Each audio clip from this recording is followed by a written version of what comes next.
오늘 우리에게 주시는 하나님 말씀 함께 봅니다. 오늘 우리에게 주시는 하나님 말씀은 시편 9편 7절부터 12절입니다. 그러면 다 함께 읽습니다. 여호와께서 영원히 앉으시며 이 심판을 위하여 보좌를 준비하셨도다. 공의로 세계를 심판하시며 정직으로 만민에게 판결을 내리시리로다. 여호와는 압제를 당하는 자의 요새이시요 환난 때의 요새시로다. 여호와여 주의 이름을 아는 자는 주를 의지하오리니 이는 주를 찾는 자들을 버리지 아니하심이니이다. 너희는 시온에 계신 여호와를 찬송하며 그의 행사를 백성 중에 선포할지어다. 피 흘림을 신문하시는 이가 그들을 기억하시며 가난한 자의 부르짖음을 잊지 아니하시도다.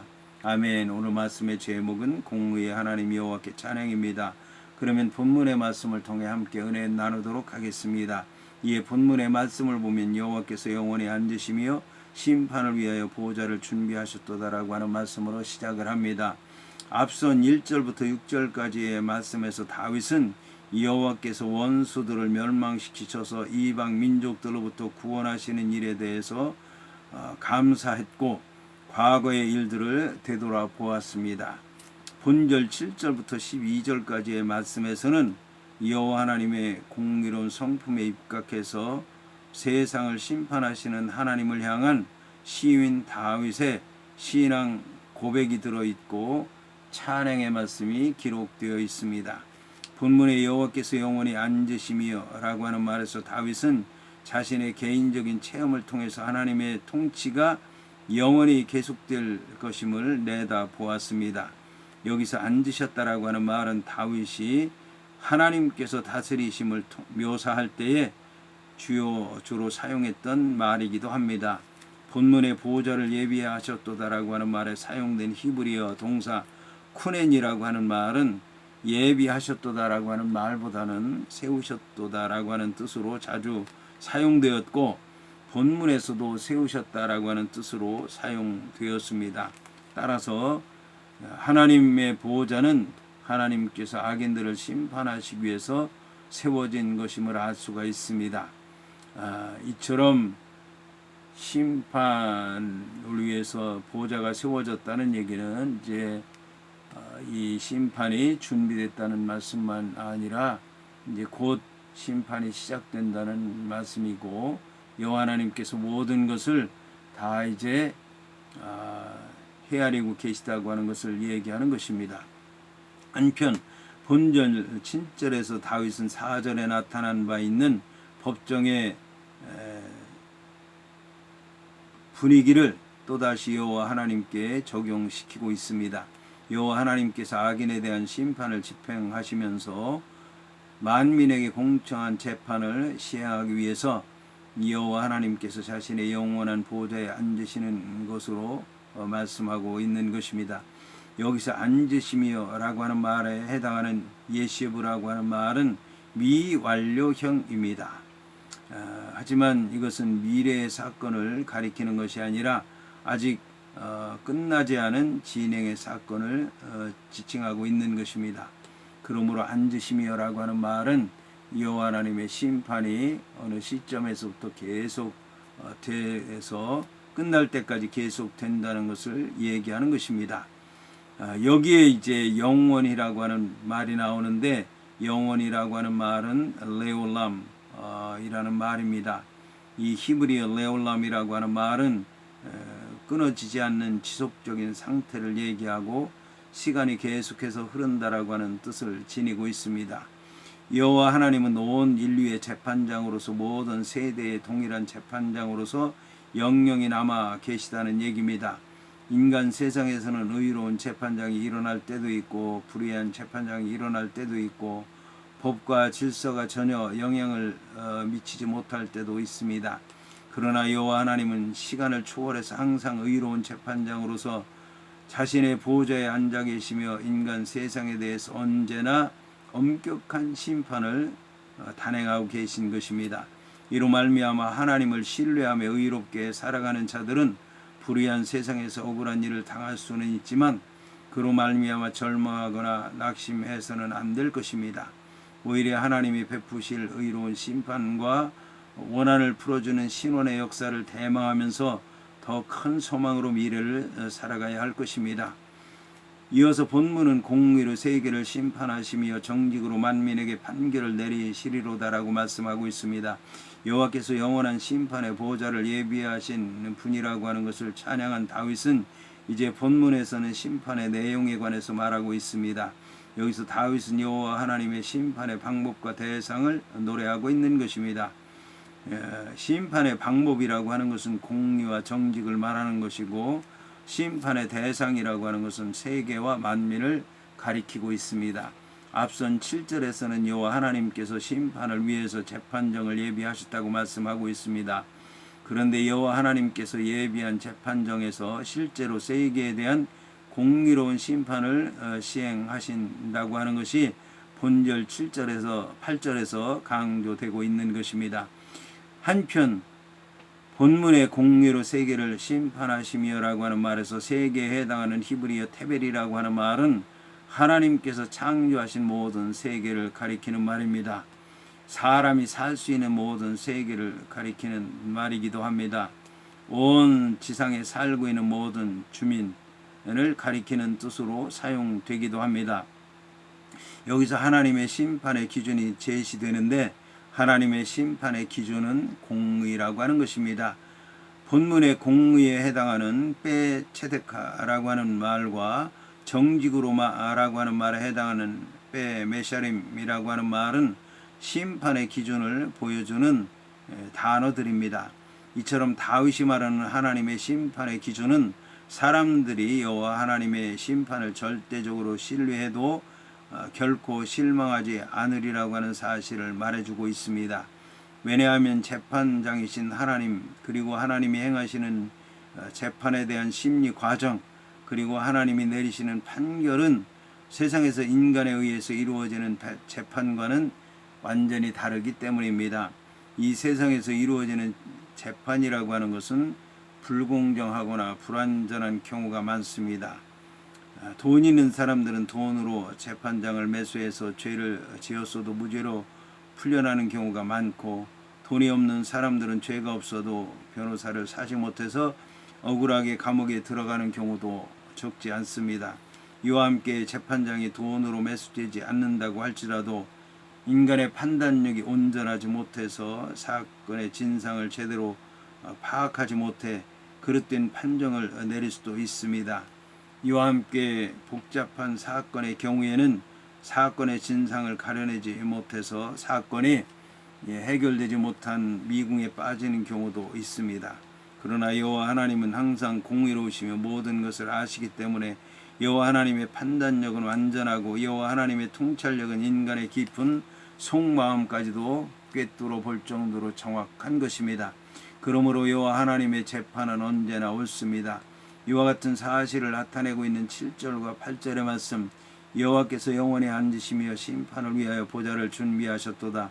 공의로 세계를 심판하시며 정직으로 만민에게 판결을 내리시리로다라고 하는 말씀을 중심으로 해서 5절과 6절의 말씀, 이방 나라들을 책망하시고 악인을 멸하시며 그들의 이름을 영원히 지우셨나이다. 원수가 끊어져 영원히 멸망하였사오니 주께서 무너뜨린 성읍들을 기억할 수 없나이다라고 하는 말씀과 9절과 10절의 말씀, 여호와는 압제를 당하는 자의 요새이시요 환난 때 요새이시로다. 여호와의 주의 이름을 아는 자는 주를 의지하오리니 이는 주를 찾는 자들을 버리지 아니하심이니이다 라고 하는 말씀이 내용상 대조를 이루고 있습니다. 이 세 구조 7절과 8절이 중심이 되고 5절과 6절이 이제 원수들에 대한 멸망이고 9절과 10절은 이제 의로운 자들에 대한 구원이고 7절과 8절은 여호와 하나님께서 내리시는 심판인데, 이 세 구조를 도식으로 나타내면 하나님의 심판으로 멸망당하는 악인에 대한 심판에 대해서 제일 먼저 얘기하고, 이어서 하나님의 의로우신 심판에 관해서 얘기하고, 마지막으로 하나님의 심판으로 보호받는 의인에 관해서 말씀하는 것으로 구분되고 있습니다. 그러므로 5절부터 10절까지의 말씀의 중심은 7절과 8절의 내용으로서 하나님의 심판의 절대 의로우심을 말씀하고 있습니다. 이러한 내용의 구조는 마치 하나님의 심판대를 중심으로 해서 악인과 의인이 좌우에 서 있으며 거기서 하나님께서 공의로운 판결을 내리시는 것과 같은 분위기를 풍기고 있습니다. 이어서 본문은 여호와는 압제를 당하는 자의 요새이시오 환난 때의 요새이시로다 라고 말씀하고 있습니다. 히브리어 알파벳 와우로 시작하는 9절과 10절의 말씀은 의로운 재판장이신 여호와께서는 압제 당하는 의로운 자들의 피난처가 되신다고 하는 사실을 노래하고 있습니다. 악한 압제자들에게는 두려움의 대상이신 여호와께서 의로운 순환자들에게는 피난처가 되신다고 하는 것을 노래한 것입니다. 본문의 요새는 본래 도달할 수 없는 높은 곳에 위치한 것을 가리키는 사가브라고 하는 히브리어에서 유래하였습니다. 이 요새라고 하는 곳은 적들의 손이 미치지 못하는 곳으로서 시편 전체에서 여호와 하나님의 보호하심을 뜻하고 있습니다. 다윗은 본문의 내용을 노래함으로써 여호와 하나님의 양면성을 표현해 주고 있습니다. 악인에 대해서 여호와 하나님은 공의로우신 재판장이 되시는 동시에 여호와 하나님을 의지하는 겸손한 자에 대해서는 인자하신 보호자가 되신다는 양면적인 진리를 보여주고 있다는 말입니다. 여기서 압제에 해당하는 다크라고 하는 말은 본래 부서진 것, 으깨진 것을 뜻하는 말로서 상처를 입거나 큰 괴로움을 당하는 상태를 의미합니다. 여기서는 권력자들이나 부자들에 의해서 착취와 핍박을 받으며 비참하게 사는 모습을 가리킵니다. 한편 환난에 해당하는 히브리어 차르라고 하는 말은 원래 좁은 해협, 좁은 곳, 갇힌 것을 뜻합니다. 이것은 다윗의 삶이 크게 당하고 있는 고통의 상태를 묘사해 주는 단어로서 시편 23편 4절에 사망의 음침한 골짜기와 비슷한 표현입니다. 이어서 본문은 여호와의 주의 이름을 아는 자는 주를 의지하오리니 이는 주를 찾는 자들을 버리지 아니하심이니이다라고 말씀하고 있습니다. 본문의 여호와여 주의 이름을 아는 자는 주를 의지하오리니 이는 주를 찾는 자들을 버리지 아니하심이니이다라고 하는 말을 다시 번역하면 주의 이름을 아는 자는 주를 의지합니다. 그것은 주를 찾는 자들을 주께서 버리지 않으시기 때문입니다. 여호와여 라고 하는 말입니다. 본문의 주의 이름을 아는 자에 해당하는 요대 쉐메카라고 하는 말은 여호와 하나님을 의지하며 여호와 하나님과 동행하며 여호와 하나님과 연합된 삶을 사는 자를 말합니다. 왜냐하면 알다라고 하는 뜻을 지닌 히브리어 야다라고 하는 말은 삶을 통해서 행동을 통해서 경험을 통해서 아는 것을 가리키기 때문에 여호와 하나님을 체험적 지식을 통해서 아는 인간이 하나님과 깊은 교제를 가진 상태를 나타내기 때문입니다. 한편 본문에서 주의 이름에 해당하는 쉐메카라고 하는 말은 당신의 이름이라고 하는 뜻을 지닙니다. 여기서 다윗이 하나님을 당신으로 부르는 것은 하나님과 다윗 자신의 친밀성을 드러내기 위한 것입니다. 여기서 이름을 나타내는 쉔이라고 하는 말은 호칭만을 의미하지는 않습니다. 성경에서 사용된 이름이라고 하는 말은 그 이름으로 일컬어지는 존재의 전 인격을 나타냅니다. 성경에서 한 개인의 이름은 그 이름을 지닌 존재의 성품과 능력과 인격과 같은 것을 뜻하기도 합니다. 여기서 하나님께서 앞서 언급된 것처럼 의로운 재판장으로서 의로운 자들을 위한 묘세가 되시는 분이라고 하는 것을 나타내고 있습니다. 이러한 사실을 아는 사람은 여호와 하나님께로 달려가서 의지하게 되는 것입니다.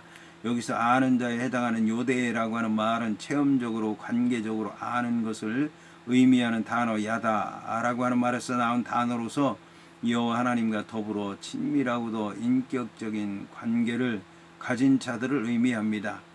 이것은 단순히 하나님이 존재한다는 사실을 지적으로 아는 자들을 의미하는 것이 아니라 여호와 하나님을 믿고 여호와 하나님의 말씀대로 살고 삶의 현장 속에서 여호와 하나님과 친밀한 관계를 유지하고 사는 사람들을 의미하는 것입니다. 이러한 사람들은 억울한 일이나 불의한 자들로 말미암아 견딜 수 없는 고난을 당할 때에 여호와 하나님께로 달려가 의지하게 되는 것입니다. 본문에서 의지한다라고 하는 말에 해당하는 빠타흐라고 하는 말은 본래 어려울 때에 피난하기 위해서 서둘러 달려가는 것을 의미합니다. 따라서 주의 이름을 아는 자들은 고난의 때에 하나님의 도우심을 받기 위해서 하나님의 이름을 부르며 하나님께 나아가며 결국 그 거룩한 이름을 힘입어 도움과 안보와 평안을 받게 되는 것입니다. 본문에 이는 주를 찾는 자들을 버리지 아니하심이니이다라고 하는 말은 주의 이름을 아는 자들이 왜 여호와께로 달려가 의지하는가를 잘 보여주고 있습니다. 그들은 주님이 어떤 분인지 너무나 잘 알고 있습니다. 그들은 여호와 하나님이 당신을 의지하는 자들을 결코 버리지 않는 분이라고 하는 사실을 조금도 의심하지 않기 때문에 여호와 하나님께 지체 없이 달려가서 도움을 청하는 것입니다. 이러한 사실이 원문으로 보면 보다 생생하게 느껴집니다.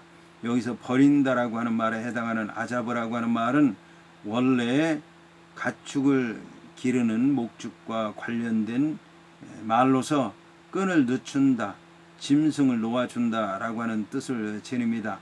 그런데 여기서는 강한 부정을 나타내는 로와 함께 완료형으로 사용되었기 때문에 여호와 하나님을 찾는 자를 한 번도 그냥 내버려 둔다든지 끈을 늦춘다든지 놓아준다든지 하는 일이 없다는 것을 얘기하는 것입니다.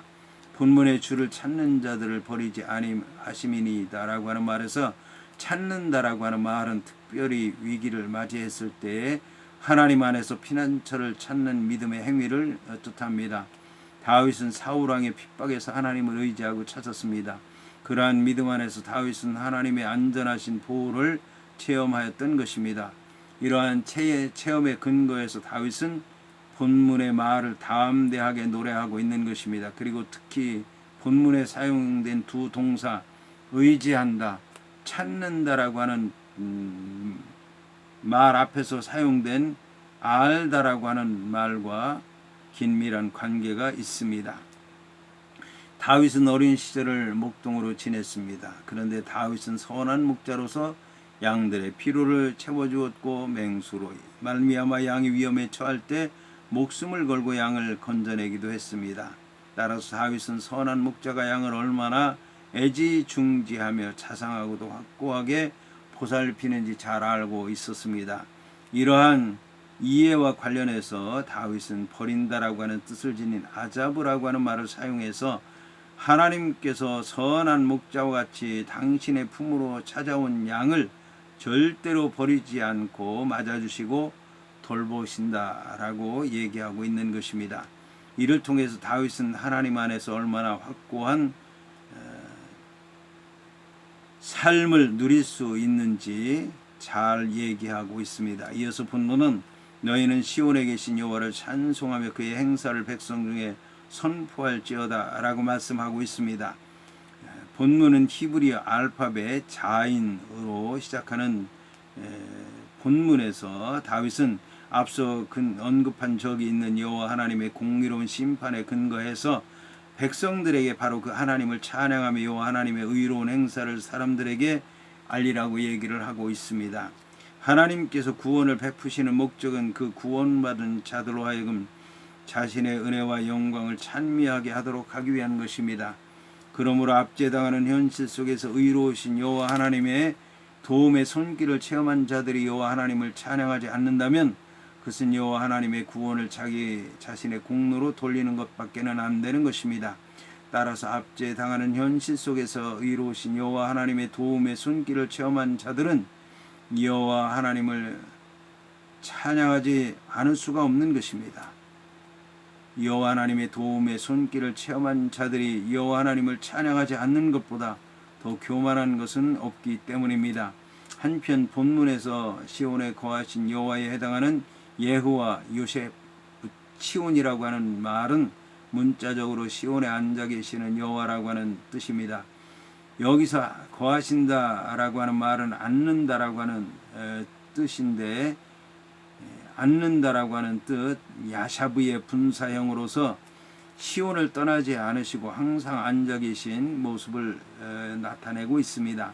다윗 시대의 예루살렘의 시온에는 아직 성전이 세워지지는 않았지만 언약궤를 모신 성막이 있었기 때문에 시온에 거하시는 여호와라고 하는 표현을 사용하게 된 것입니다. 이것은 하나님께서 시온에 있는 성막에 자신의 이름을 두시고 자신의 백성들을 의로 통치하며 하나님의 백성의 경배를 기뻐 받으시는 분이라고 하는 사실을 나타내는 것입니다. 다윗은 바로 여호와 하나님께 반드시 합당한 찬양을 올리라고 잠메루라고 하는 단어를 사용해서 백성들에게 명령을 하고 있습니다. 여기서 잠메루라고 하는 말은 찬송을 하되 반드시 하라는 얘기고 진실로 하라고 하는 얘기고 뜻과 성품과 힘을 다해서 찬송하라는 뜻입니다.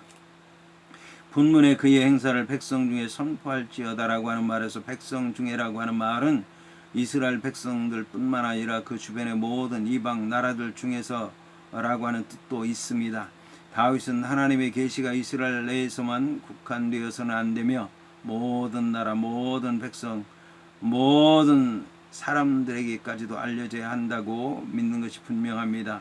만일 압제당하는 현실 속에서 의로우신 여호와 하나님의 손길을 체험한 자들이 여호와 하나님을 찬양하지 않는다면 그것은 여호와 하나님의 구원을 자신의 공로로 돌리게 되는 것이며 여호와 하나님의 구원을 부인하는 교만한 죄를 저지르는 것입니다. 여기서 선포할지어다라고 하는 말과 관련해서 다윗은 3절부터 10절까지의 말씀에서 하나님을 찬송할 이유를 밝힌 다음 자신의 동족들에게 하나님을 함께 찬송할 것을 권면하고 있는 것입니다. 이어서 본문은 피 흘림을 신문하시는 이가 그들을 기억하시며 가난한 자의 부르짖음을 잊지 아니하시도다라고 말씀하고 있습니다.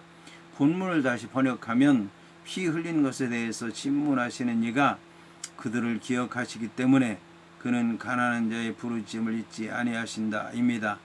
이것은 여호와 하나님은 공의로운 재판장이시기 때문에 억울하게 흘린 피에 대해서 공정하게 보복하시며 억울하게 고통받는 자들의 부르짖음을 절대로 잊지 않으시는 분이라고 하는 것입니다. 바로 이러한 사실 때문에 여호와 하나님을 찬양해야 한다는 것입니다. 본문의 피 흘림을 신문하시는 이는 하나님을 가리키며 피 흘림 당한 자들을 위해서 보복하시는 하나님에 관한 말씀입니다. 인간의 생명은 하나님께서 주신 것이기 때문에 생명의 근원인 피를 취한 자들에게 여호와 하나님께서 보복하시는 것입니다. 여기서 신문한다라고 하는 말에 해당하는 히브리어 따라시라고 하는 말은 보통 찾는다라고 하는 뜻이지만 생명을 취한 자들에게 사용되었을 경우에는 보복한다는 뜻을 지니거나 생명을 거둔 대가로 생명을 요구한다라고 하는 뜻을 지닙니다. 한편 본문에서 피 흘림이라고 하는 뜻을 지닌 단어 땀임이라고 하는 말은 문자적으로 쏟아진 피라는 뜻입니다. 이것은 억울하게 압제를 당해서 매를 맞아 죽는다든지 하는 사람들에 대한 표현입니다. 이와 함께 신문한다라고 하는 말에 해당하는 따라시라고 하는 말은 문자적으로 따라간다는 뜻입니다. 이 단어는 앞선 10절에서 주를 찾는 자들을 뜻할 때 쓰인 단어이기도 합니다. 앞선 10절에서 사용된 따라시라고 하는 말은 하나님의 형상대로 지음받은 인간이 마땅히 자기를 지으신 하나님을 따라가 찾아야 한다는 뜻이며 본문의 따라시라고 하는 말은 하나님께서 고난받는 자기 백성을 직접 찾아가서 고난받는 자들을 억울한 압제로부터 구원한다라고 하는 것을 강조한 말씀입니다. 이 두 가지 동작, 즉 찾아간다라고 하는 말이나 구원한다라고 하는 말을 본시의 저자가 하나의 동사로 표현한 것은 여호와 하나님을 찾는 자를 찾아가 구원하시는 여호와 하나님의 행하시는 일들을 보다 강조적으로 드러내기 위해서 사용한 것이라고 할 수가 있습니다. 본문에 그들을 기억하시며 라고 하는 말에서 그들은 환난 때에 여호와를 의지하며 찾는 자들을 말하는 것입니다. 하나님은 악인에 대해서는 보복하시지만 겸손히 여호와 하나님을 의지하고 찾는 자들은 환난 중에 기억하셔서 구원하십니다. 여기서 하나님의 양면성이 암시되어 있습니다. 본문에 가난한 자의 부르짖음을 잊지 아니하시도다라고 하는 말에서 가난한 자라고 하는 말은 문자 그대로 가난한 자를 뜻할 뿐만 아니라 은유적인 표현으로서 원수들에게 압제당하는 자들을 말하고 고통당하는 자까지도 포함하는 말입니다. 본문의 가난한 자의 부르짖음을 잊지 아니하시도다라고 하는 말씀에서 가난하다라고 하는 뜻을 지닌 아니라고 하는 말은 본래 억압당하고 있다, 고통받고 있다라고 하는 뜻입니다. 그러나 아니라고 하는 말은 가난하고 궁핍한 상태를 뜻하는 경우도 많습니다. 그런데 본문에서는 문맥상 한글 개역개정 성경에 가난한 자라고 하는 보다는 억압받는 자라고 하는 뜻이 강합니다. 이와 함께 부르짖음에 해당하는 단어 차카토라고 하는 말은 고통 속에서 큰 소리로 부르짖어 도움을 호소하는 것을 나타내는 단어입니다. 자, 그러므로 아니라고 하는 단어가 가난이 아닌 억압받는 자를 의미하기 때문에 가난이 아니라 억압받는 자로 번역되는 것이 낫다고 얘기를 한 것입니다.